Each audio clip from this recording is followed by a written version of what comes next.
Good morning, everyone. Good morning. It's late in the morning, late in the conference, late in the week for me. And so there's a lot of information that's been coming that you've probably been hearing over the last little while. And at this stage in the conference, it's quite often difficult to absorb new stuff. So I want to point out before we get started around DevOps for machine learning, I am not assuming that everybody here knows all about machine learning or all about DevOps or even either. If you are completely new to both of these things, don't worry. This is a beginner session as well. It's also not going to be specific to a cloud provider or a technology or anything like that. This is general concepts of how you can get started with DevOps for machine learning, and we'll talk about why it's important to do that as well. So even though I work for Microsoft, I'm only going to briefly mention the Microsoft stuff at the end, and really only because we announced stuff at Build like 3 days ago. That's worth talking about. So the other thing is DevOps for machine learning is kind of, maximum buzzword, right? I'm aware of this. I didn't put blockchain in the title or anything like that. There's a reason. Even though it's maximum buzzword, I'm hoping that a lot of these concepts, even if you're not doing the exact stuff I'm talking about, a lot of these concepts you should be able to take back and use in your organizations for whatever projects you're working on. So let's start with machine learning. So from my point of view, machine learning was relatively new to me. My story with artificial intelligence, machine learning, and stuff like that was really that I saw it for the first time when I was looking at going to university. So this is several years ago. I'll leave it at that. And somebody was showing me, demos of machine learning and so on, and then explaining how it worked. And the demo showed stuff that was just not very cool at all. And I thought, this is a bit boring. It's actually not an exciting thing anymore, so I kind of dropped it and didn't worry about it. But the first time I saw something that was cool was ironically when I was at that university doing my thesis on something else. There was a friend of mine who was doing their thesis on neural networks, which is another way of saying, machine learning, deep learning, those same kind of techniques. And what he'd done is he had fed in a whole lot of information about sports games. So we do a thing in Australia, I don't know whether you do it here, called football tipping or footy tipping, where you get together with a bunch of friends, everybody puts some money in a pool at the start of the season, and then all the way through you guess who's going to win each game. The person who guesses the most at the end of the season gets most of the money and so on. So, gambling. So this guy had done his thesis on machine learning or on deep learning, deep neural networks, and he had trained a model to to predict who was going to win a game based on all of this other peripheral information, like where it was being played, how many of their top players were out, what the weather was like, all this kind of stuff. And he entered that model into a footy tipping competition with hundreds of other people, and he won it. Not just by a little bit, it destroyed everybody else. It was well above everyone. So of course, I just finished software at university with this guy, and I'm like, this is great. I'm gonna do this instead of working ever. And so I asked him, I said, how easy is it to do this stuff? And he said, oh, it's really easy. And then he started drawing this deep network of trees of nodes and started writing out all of these complicated math things. Said it's really easy. You just need to know a bit of math and build a deep neural network, and how is your multidimensional calculus, because that's going to be important. And so I did what any good software engineer would do. I completely abandoned that idea, and I went and wrote Visual Basic for the government for a while. Literally what I did. That was my first job, VB.net for Queensland Police. So the point is, it was really inaccessible for a long time. And even until really recently, the last couple of years, I've just kind of seen it as this inaccessible thing. When I started working at Microsoft, I have the privilege of working next to some really smart people who are very good at explaining things. I'm a cloud advocate. My specialty is DevOps, but there's cloud advocates whose specialty is artificial intelligence and machine learning. And so I've managed to sit down with them and say, can you demystify this thing for me? And they explained it to me, and I understand it a bit more now. The other thing that I've learned is it is way more accessible to the average person than it used to be. And that's led to changes in our industry. It used to be if you wanted any kind of predictive modeling or something like that in your application, you needed to have a team of PhDs doing all of this hard math to try and get this stuff working, plus millions of dollars to throw at hardware. And that is absolutely not the case anymore. Out-of-the-box services from Azure, from AWS, from Google Cloud, mean that you can hit an API and get the benefits of all this stuff and embed that in your application without really knowing any of what's going on under the covers. That obviously has its disadvantages too. It's good to know what is happening under the covers.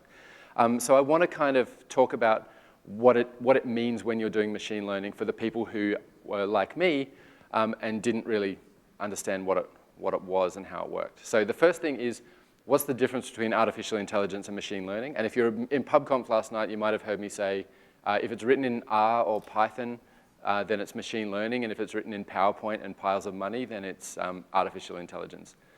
It's kind of a gray area. Artificial intelligence you can think of as the really broad field of computers doing something that you previously had to have a human for, or even things that you might have needed a team of humans for. So it's a moving target. A calculator used to be artificial intelligence because you used to need people to do those calculations. Yeah, and now, of course, the technology's moved on, and that's not the case anymore. So, yeah, so artificial intelligence is kind of this big, broad field. One of the core ways that we actually implement it is through machine learning, and I'll look at that in a sec. And then inside that, there's a subset of that, which is things like deep learning and deep neural networks and convoluted neural networks and all this other stuff that gets complicated. Just knowing that is already a little way of demystifying the stuff, but I want to talk a little bit about what machine learning actually is and how it works. And this was how it was explained to me by one of my colleagues, and it almost immediately made sense. So with programming, we typically will write an algorithm and feed data into an application, a computer. It'll process that data according to our algorithm, and then we get an answer out the other end. And as programmers, we write that algorithm. What machine learning is good for is when we can't tell what that algorithm should actually be. Like if you think about an algorithm for telling whether a number is higher or lower than a certain other number, that's an algorithm that we can naturally think, yep, I know how to write that in code. But if you think about, have a look at this image and tell me whether there's a bird in that image. That's not something that you can, like, I can't visualize the if statements to do that kind of stuff. If the bird image moves a couple of pixels this way, then you also can't do that. It's really difficult to actually come up with some of these problems. So machine learning attempts to solve that, basically by switching this around and saying, well, here's a ton of examples and the correct answers for those examples. I've feed it into a machine learning, into a training system, and it will build an algorithm for me to describe the data and the answers that I've given it. And it does that using, again, things like multidimensional calculus and all that kind of weird stuff, but you don't have to write that. Even if you do machine learning yourself, you don't need to actually know that because smart people have done that for you. What you're probably going to have to learn is the words for these different techniques and these different models and algorithms and things like that to do the training. But if you don't want to do that either, you can just start using these algorithms that other smart people have used. So is there a bird in that image? Somebody's probably done that work for you. So you could get a predictive model that tells you whether there's a bird in an image without knowing how they came up with this. Of course, it's an algorithm when we write it. We call it a model when it's produced by one of these systems. And it's essentially just an algorithm. The good thing about this is that you can now use that model as the algorithm for your application. So once you've done all this training, you have this algorithm that you can just embed in your application or have as a service available so that you can start hitting that endpoint and get some results out the other end. And that is what's become way more accessible. The training is much easier to do. We have so much more data than we used to do and so much more processing power, and that's really led to a bit of a surge in how accessible this stuff is. So does that help a little bit for the people who aren't familiar with machine learning? That's pretty much all it's doing. It's educated guessing, right? With some guidance around this is better, this is worse, and now you get this predictive model at the other end. So that is what I'm talking about with machine learning. Now, in an organization that does that, it's very likely that they will have data scientists who create these models. And there is a lot of art to it. I don't mean to downplay the skill level of actually creating good predictive models. There is a lot of work that goes into doing this stuff properly if you're doing your own custom models. A lot of it is to do with how you deal with the data and collect the data.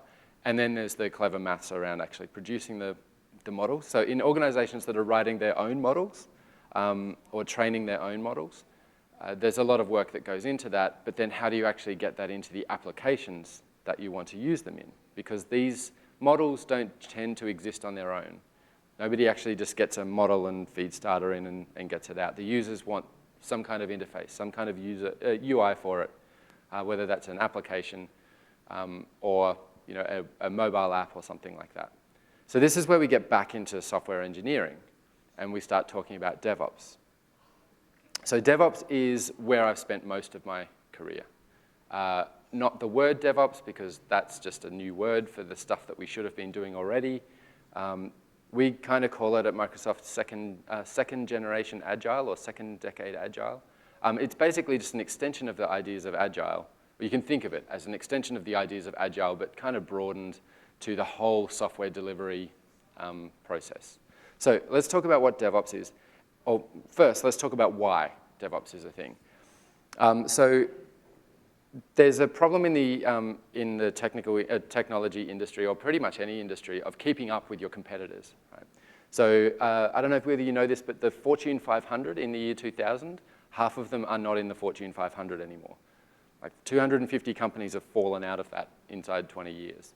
And the reason is that they can't innovate quickly enough to beat their competitors. And you can look at obvious examples like Blockbuster, or to some extent, a lot of print media is kind of not innovating fast enough as well.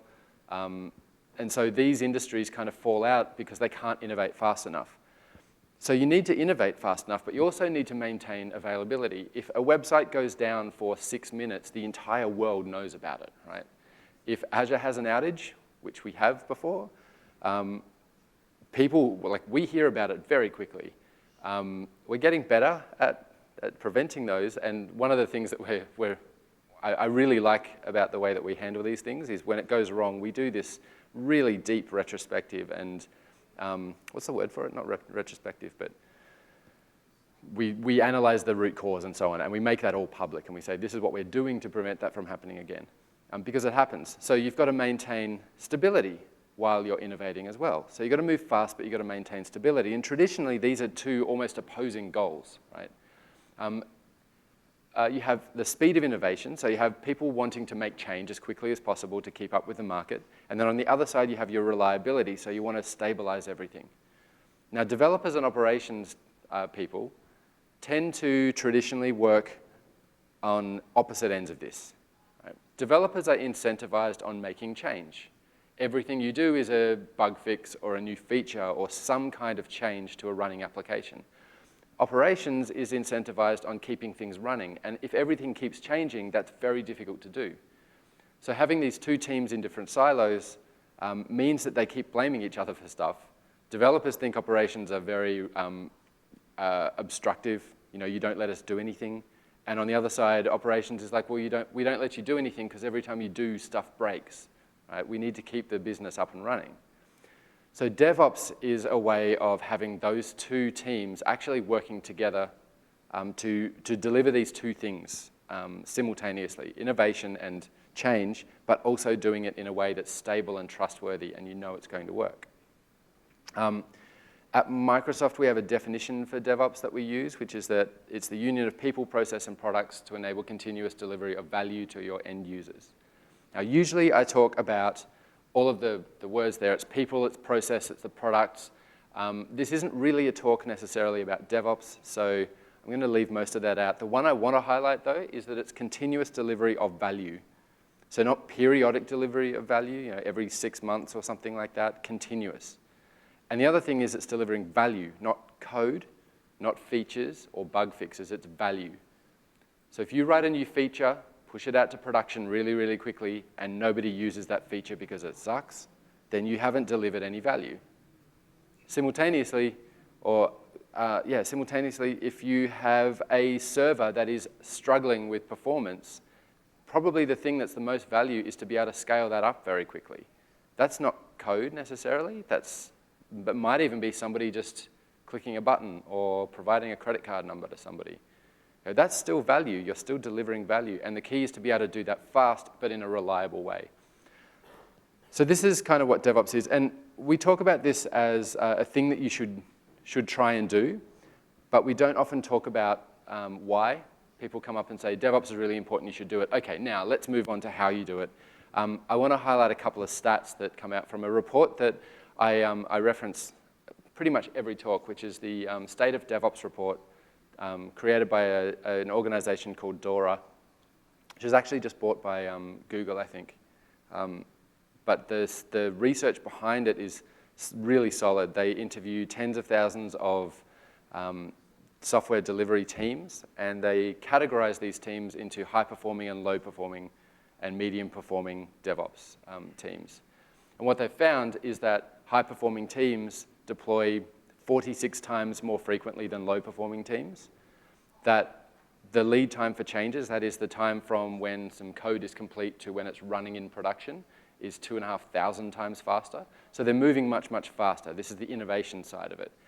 But, and this is counterintuitive, especially to a lot of large organizations, while they're doing that, the changes that they're making are more trustworthy and fail less.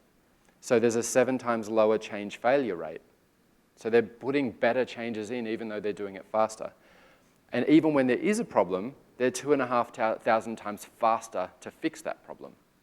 And this is because they can introduce that fix and push it out immediately. So they go down less frequently and they fix it faster. So all of this is correlated. There's a heap of data behind this. This is a very digestible report too. If you're having trouble in your organization getting some of this stuff happening, I would strongly recommend getting this report and dropping it on your manager's desk. There's a lot of really good research behind this. The other way that you can think about DevOps, by the way, is kind of this cycle, this pipeline of planning, developing and testing, doing your releases, and then monitoring and learning from those releases and so on, and having this cycle, this pipeline, running as fast as you can in a trustworthy way. So it doesn't just stop when you get to production. You have to look at what's happening in production and feed that into the work you're doing next. So as software developers and software developer teams, we work this way. We plan our work. We have whatever tool we use for tracking our work. We do our code. We have source control. We run our tests. We do some test-driven development in some cases. We do continuous integration, continuous delivery, automatic deployments, all of this kind of automatic stuff. We monitor and learn from it. And over the last few decades, we've got reasonably good at this in a lot of places. Obviously, there's still teams that don't do this very well. There's teams that do this incredibly well, and there's lots of people in the middle. But we know what stuff works. We've been doing it for a while in large teams, in large organizations. Now, if you go to the data science side, the machine learning people, that has traditionally been a single person at a computer working on a problem with lots of experimentation and a little less, let's say, a little less procedure around how that works. It depends who you speak to, but most of the data scientists who do machine learning that I've spoken to freely admit that they send versions around in zip files in email. Their code lives on their machine. There's folders that are the way we used to do it with software development, where it's, whatever the project is, dot last year, and whatever the project is current, and then actually current, and then new, and all that kind of stuff, right? This is still the way that a lot of these teams operate. But because we're moving into a world where all of this stuff is far more accessible, now you have teams of people who aren't necessarily data scientists. You have teams of application developers relying on teams of data scientists, and working together is a bit of a problem. There's a lot of techniques that data scientists traditionally do not use. So we want to kind of bring the learnings that we've had from software delivery back into that DevOps lifecycle, and also work out how these two teams can work in ways that are familiar to them, but work in a way that actually works for both teams. So this is DevOps. This is kind of how we recommend everybody operates now. From a machine learning perspective, it's a little bit more experimental. There's a lot of there's a lot of preparation of data, extracting features from the data, learning what kind of stuff should be in your data set for training, ETL or ELT, like extract, extract, transform, and load, all this kind of work to try and get the data out. And then some building and training, so you write some Python or some R and run these training exercises and try different algorithms and try different ways of working with that data, evaluate how well it's done, and then go back to the start, or even go back to building and training, tweak your algorithms. And there's a lot of experimentation that goes on. And frequently that will go on that data scientist's computer, or maybe a more powerful computer that they have access to. And then at some point they have this model and they're like, great. And they start doing what we did in software development, where we package that model up and we throw it over a wall and then say, hey, developers, go and deploy this somehow. And so this is what we want to get rid of. We want to stop this manual process and manually throwing it over the wall. So there's a lot of things that we do in software development. What I want to do, rather than say, right, these are all the things you absolutely should do and here's how you do them, I want to talk about it from the perspective of the exercises that we do in DevOps, the different practices that we use in DevOps.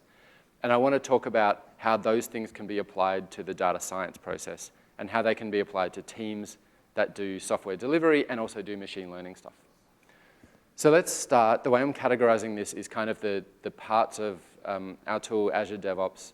I'm not talking about the tool itself, but it has a number of services which kind of represent the different categories of stuff that we do. So let's start with the planning part, actually planning and tracking your work.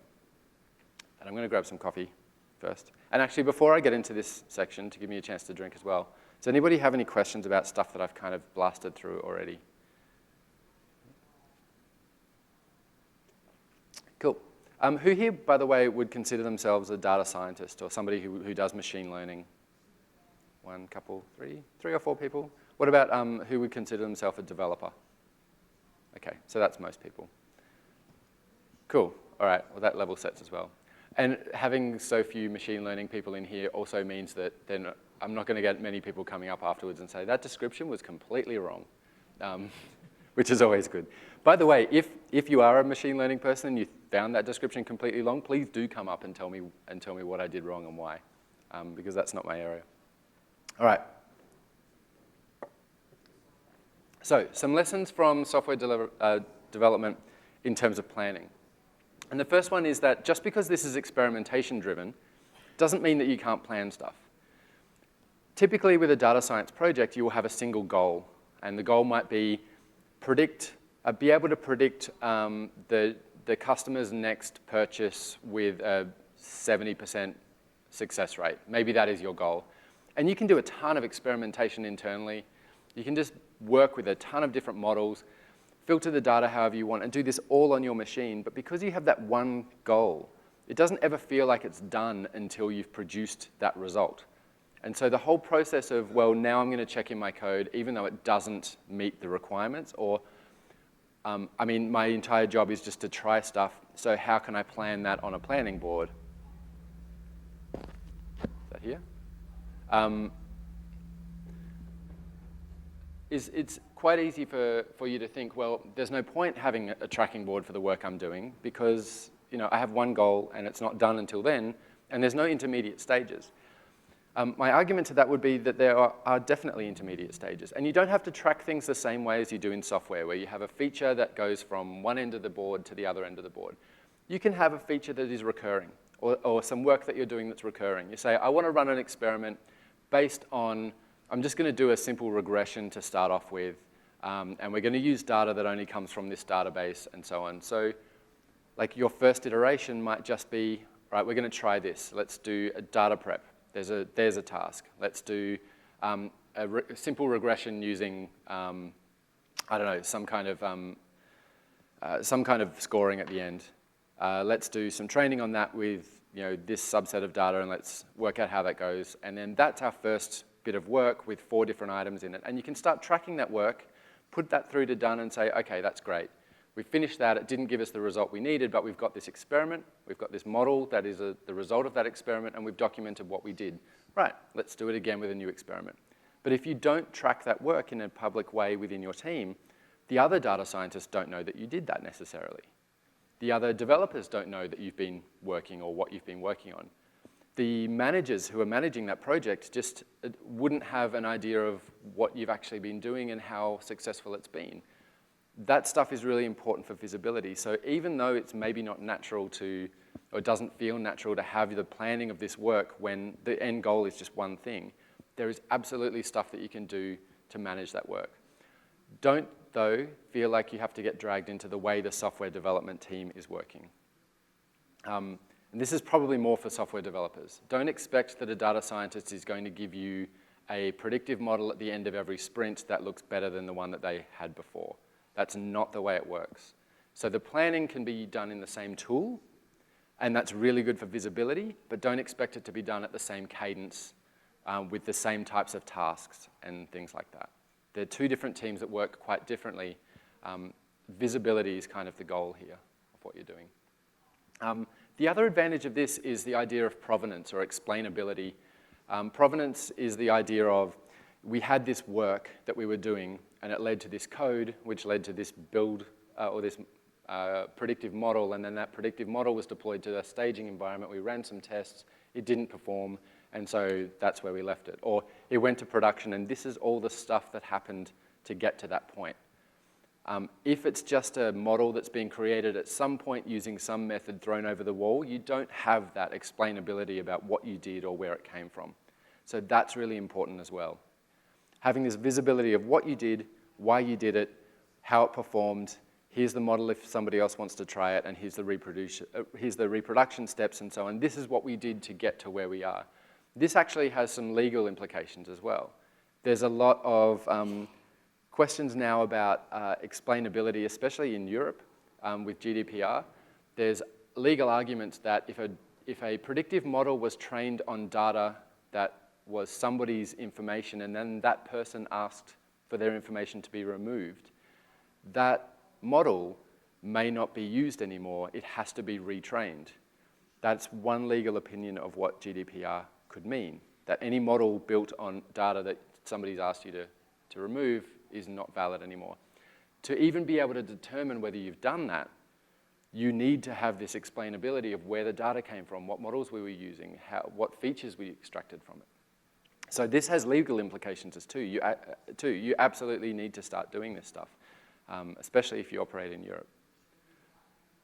All right, so the planning of the work is something that's quite often overlooked, and it's really important, and this is something that we've learned in DevOps. Let's talk about source control. Number one, everything should be in source control. All of the code that exists, whether it's a Jupyter notebook or I don't know what R is, RStudio file, something. No matter what it is, if it's code, it should be in source control. And this doesn't necessarily mean the data. This is why I've got the asterisk. The data itself, it doesn't make sense to put 300 petabytes of data in your Git repository. That's a very bad idea, right? Git doesn't handle large data sources terribly well. But there should be a canonical reference of where that data is and what it looks like. However, that ETL process, the extract, transform, and load process, that process should definitely be in code, and it should definitely be in source control. And if that changes, having it in source control means that you have different versions of this, and you can see what was changed each time. So you get that explainability and that provenance of what was there. So the data source that you use for all of your training should be a canonical data source, a known data source. This is where it comes from. And whether that is your live production data, or whether it's a regular extract, or whether it's something from somewhere else entirely that's kept in a data lake or just in a database on somebody's machine, as long as you know that's where the data came from, that's really important too. So that process should be in code. The other thing which is really important is that quite often with machine learning, it takes a lot of processing power to actually get anything realistic out of it.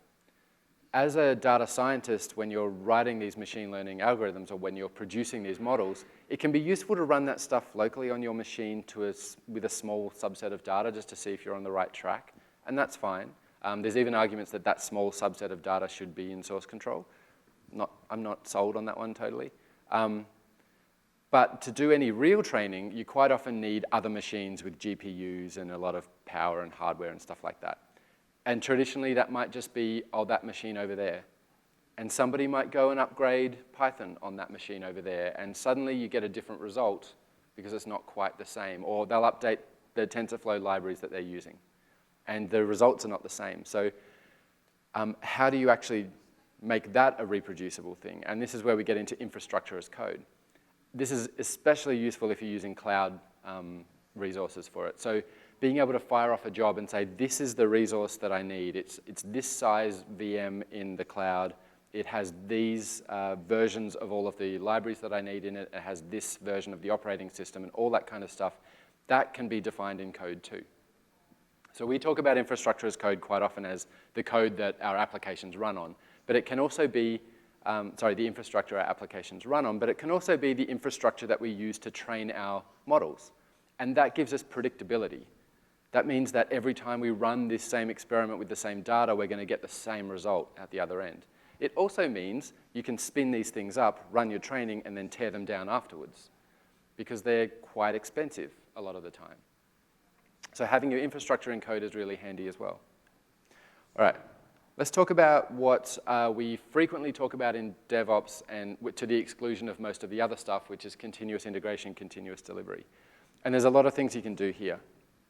One of the things that sometimes gets missed in CI/CD is the idea of testing your code, linting, evaluating whether it's up to performance and all that kind of stuff. And you can absolutely do that with your code for your machine learning projects.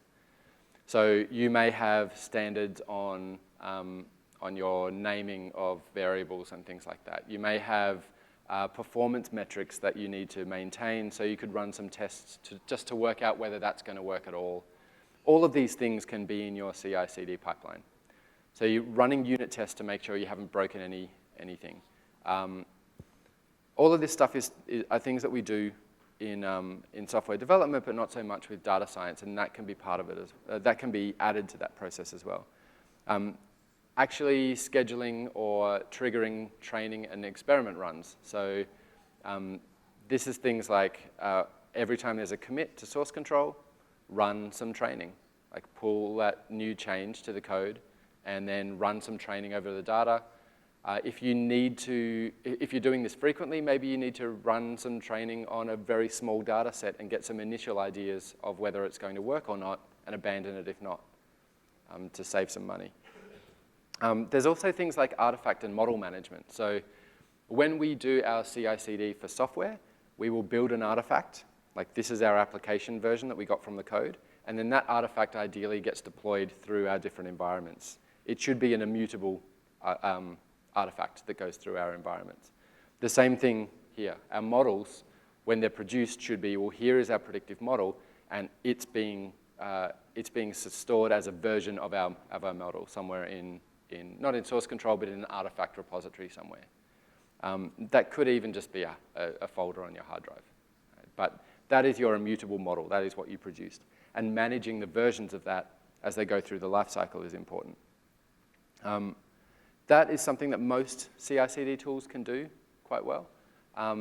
It's just binary files at the end of the day, ultimately, so they can be stored and versioned quite well. The big thing that gets talked about with machine learning and DevOps for machine learning is operationalization. And it took me about 3 weeks to learn how to say that word. I don't know why, but operationalization is taking that predictive model and actually deploying it somewhere, making it operational.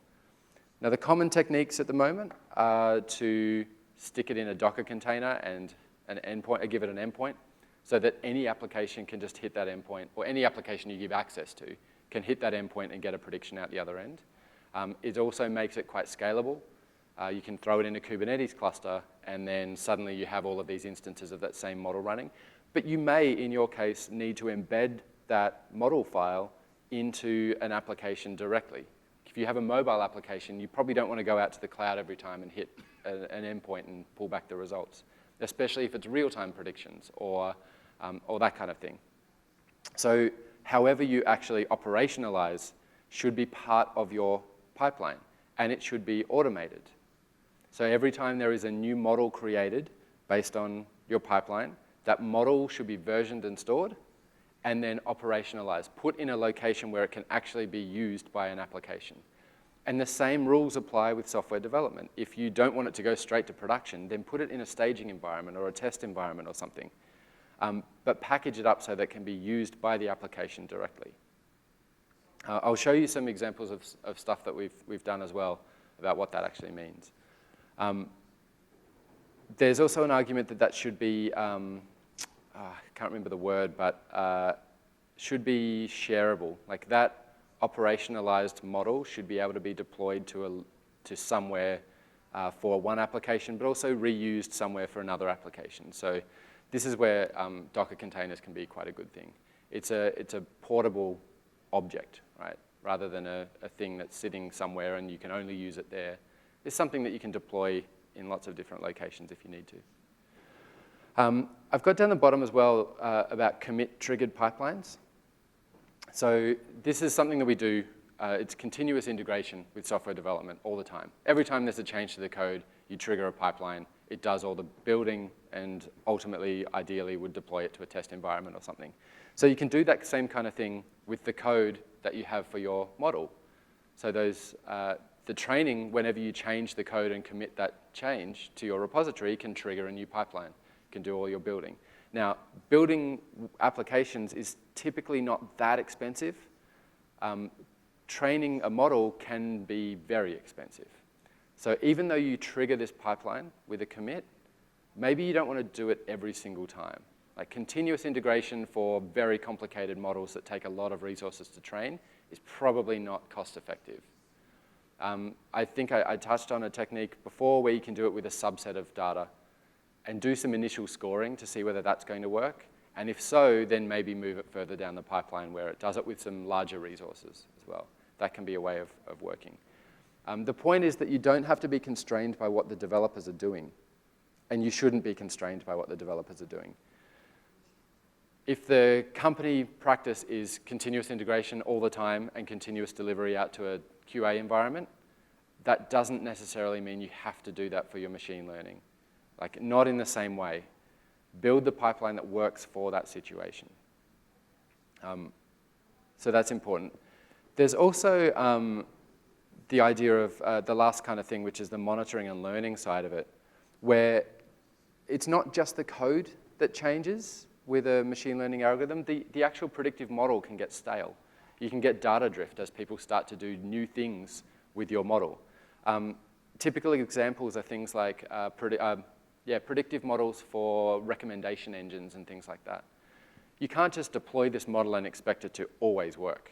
Right? There's going to be new data that can lead to better models. There's going to be new data that supersedes old data. Like new products maybe come onto new products get offered with your website. So the recommendation engine that you deployed is obviously not going to be very good with these new categories of products and new things like that. So you need a retraining strategy. And that might be every single time there's a certain amount of data that gets added to our database, trigger a new build, a new pipeline, and push that through. Or it could be once our recommendation engine drops below a certain percentage of success, then that's a trigger to kick off a new pipeline. And this stuff can be automated. Right now, you'll probably have to write a bunch of code to do that automation, but it is absolutely something that can and should be done. Deploying that model and leaving it alone and expecting it to always work is almost always going to fail after some amount of time. So you need that retraining strategy. So you can have data triggers for that CI/CD too. So based on things that happen, rather than just code that changes, trigger a new pipeline, trigger a new build. Performance as well is something that's really important. So in software, we tend to run tests to make sure that the code we wrote is fine and it does what we expected it to do, and then we push it to production. And performance is something we usually handle by throwing money at the problem, scaling up, right? You can't do that as easily in a lot of cases with predictive models. So you could have a model that gets out to production which is 100% effective. Well, no, let's say 98% effective. Like it works really, really well, but it takes 6 seconds to run that prediction every single time it gets hit. And that's about as fast as you can do it without spending billions of dollars, right?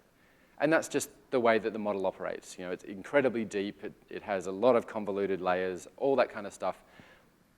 If you deploy that out to production, it's going to impact the performance of your application as a whole. So success in predictions, like how well it's actually working, may not be as important as performance. So as well as has the data changed, how's the performance going could be a trigger to go and retrain or change the model that you're using, change the number of layers, change the technique. That can be something that you need to look at as well. Remember, DevOps is about delivering value, and it's not valuable if every time you click on a page on your website just to get that prediction of what products you want next takes 10 seconds to load, right? That's not valuable. And then finally, that portability story. It's useful to have something that is scalable. So having that predictive model inside a Docker container that can be scaled up and out makes it much, much easier to scale if you need to, and it makes it much, much easier to embed it somewhere else if you need to as well. So that's a consideration. Now, I've got a little bit left, so I want to kind of talk about this whole pipeline, and there's a lot in this image, and it doesn't count for everything that you should probably think about. But let's just look at the top to start off with. So we'll start with the application developer, writing their code in whatever IDE they want. This image gives you two choices, Visual Studio or Visual Studio Code. I suspect if you're an app developer, you might be using something else potentially, although the world seems to run on VS Code these days, which is awesome. And if you missed it, Build a couple of days ago, we announced Visual Studio Online, so VS Code in the browser, which is quite cool.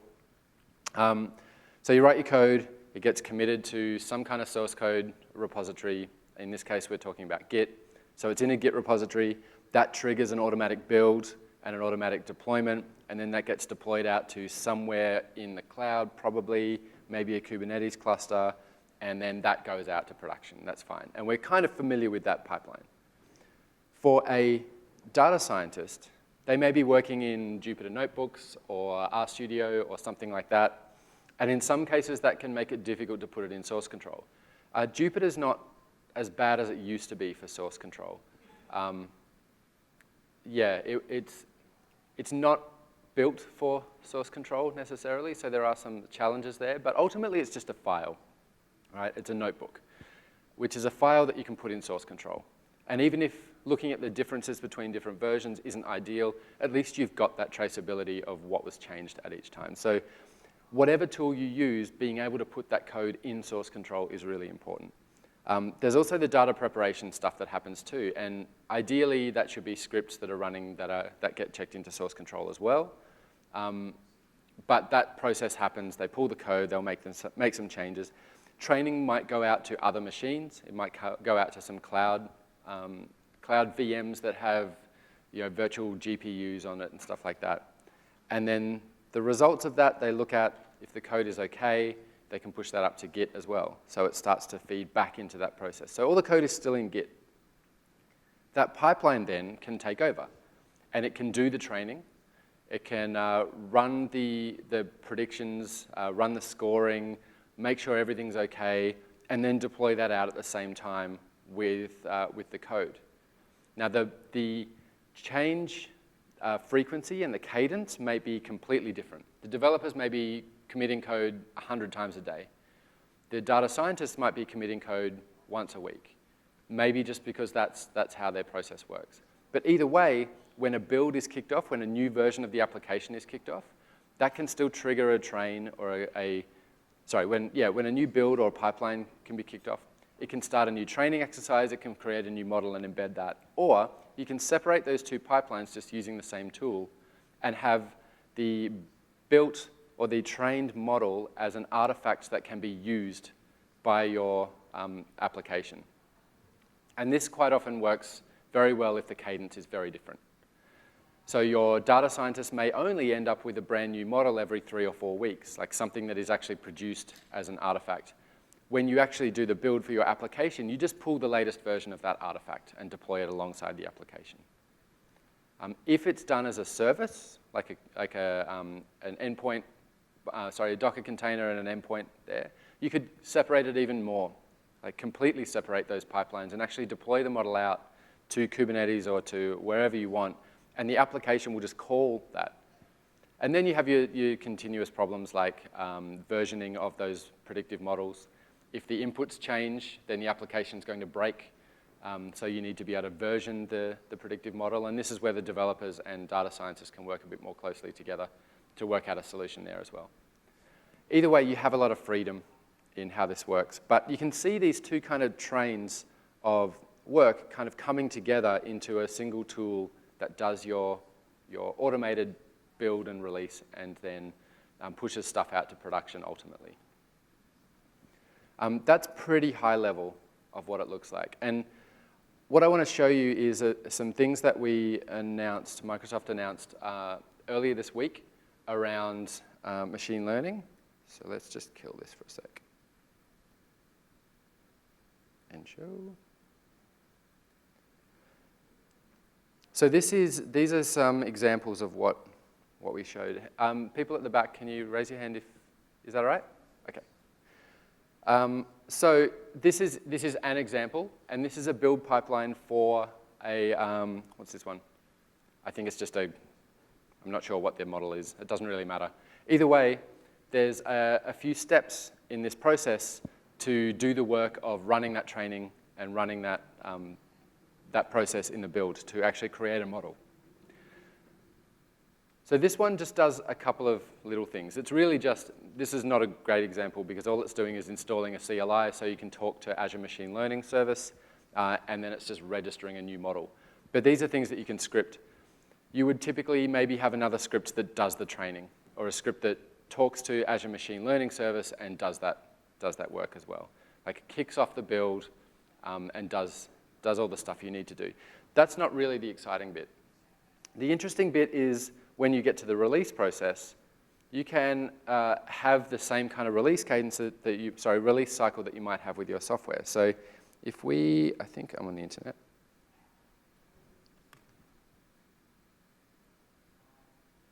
If not, can everybody just stop downloading Game of Thrones? I haven't watched it, by the way, so nobody say anything. Somebody dies? Yep. I think so. But is it a dead person or an alive person who dies? Okay, all right. I'm going to stop saying anything now because, all right, this internet doesn't seem to be working. So I'm just going to quickly jump onto my mobile. Sorry about that. But you can see we've got a couple of environments here. We're deploying to ACI, so Azure Container Instances, which is just like a on-demand Docker container that will run up in the cloud. So that's our first environment. We're just putting it in one little location and running a few steps then. And then our second one is we're deploying to a Kubernetes cluster, and that's our production one. So we still get that same kind of nice pipeline stuff that we would normally get. Cool. Sorry, just going to jump on here. We still get that same process that we would get with deploying our applications. It's just instead of running things like do a .NET build, we're doing things like run this Python script. Or hit a cloud service to, wow, I'm not getting anything.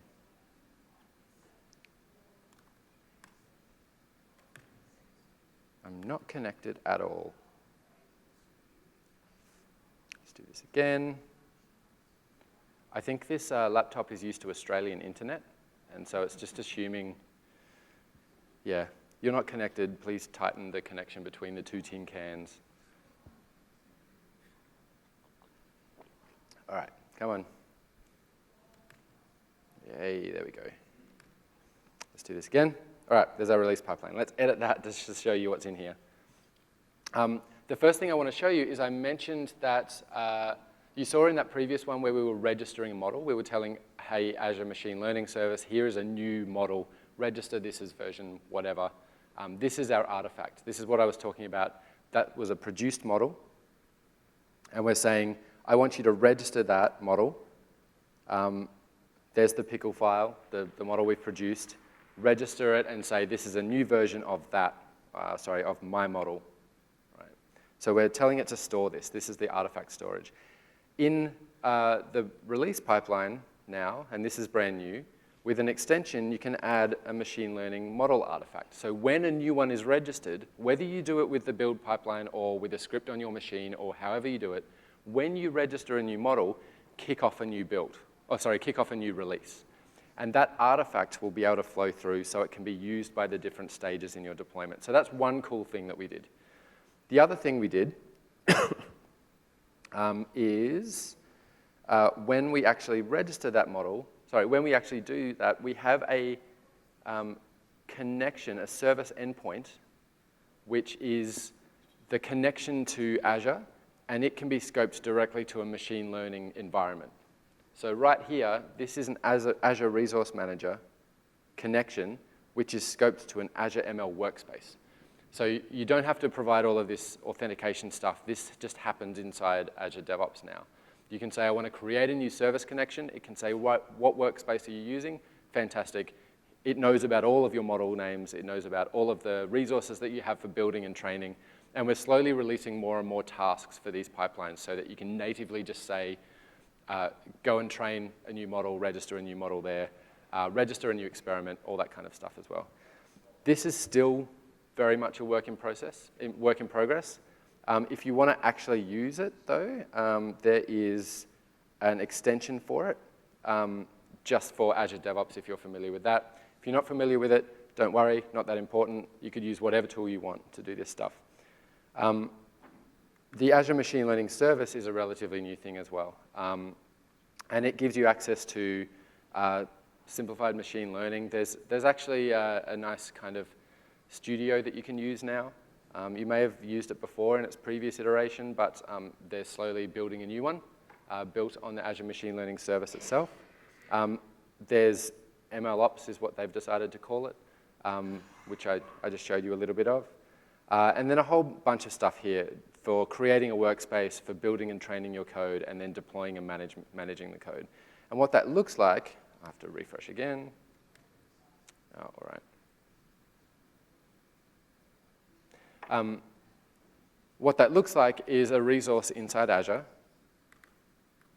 which gives you things like experiments and pipelines and compute. So you can add a new data science virtual machine, which has a ton of GPUs behind it, and use that as your compute engine when you're doing your training. The registered models, it works natively with Docker as well. So you can say, here is an image, and I want to deploy that image to a Kubernetes cluster inside Azure. This is just the Azure side of it. All of this stuff can be done in any of the tools. It's just that we've released these Azure machine learning services to kind of make that process a little bit easier if you're using our cloud. There's also a ton of stuff in GitHub about how to use Azure Machine Learning, and that'll be accessible from the pages. I'm going to give you a few links in a sec. You can see the UI for actually doing this training is kind of cool. Yeah, there's a lot of tools that we've got out there, but I said I wasn't going to talk too much about our stuff. There's also the CLI, so you can hit Azure Machine Learning Service from the command line. Yeah, and that's all that stuff. So the Azure Machine Learning Service is what we have. You can also start using that for free. I've got a link at the end if you just want to try it for a bit and see if it actually works for you. That's definitely something you can do. There's also extensions for Visual Studio Code that allow you to look at your machine learning resources as well. So over here, I now have, right inside Visual Studio Code, all of the same stuff that I had in Azure for my compute and pipelines and things like that. All right, that's my marketing job done. Everybody loves that, right?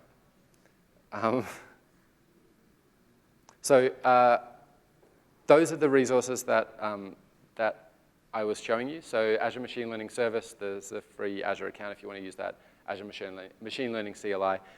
And because all of this stuff got announced at Build, it came in pretty hot.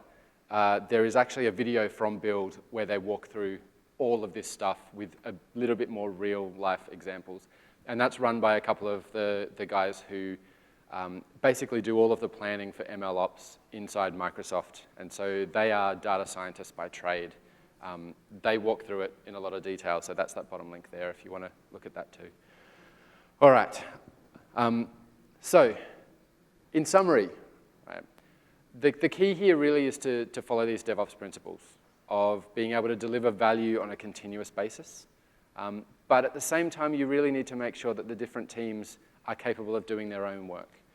There's no point saying, we're going to do DevOps for machine learning, and also, all you data scientists, you're going to have to get Visual Studio on a machine and start using all of these other techniques and so on. You still need to allow people to work effectively.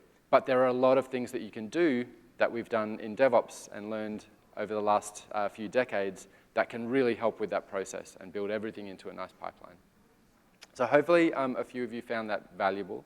If you have any questions, I'm around for the rest of the day, and I'll be up here straight afterwards as well. But other than that, thank you very much for your time.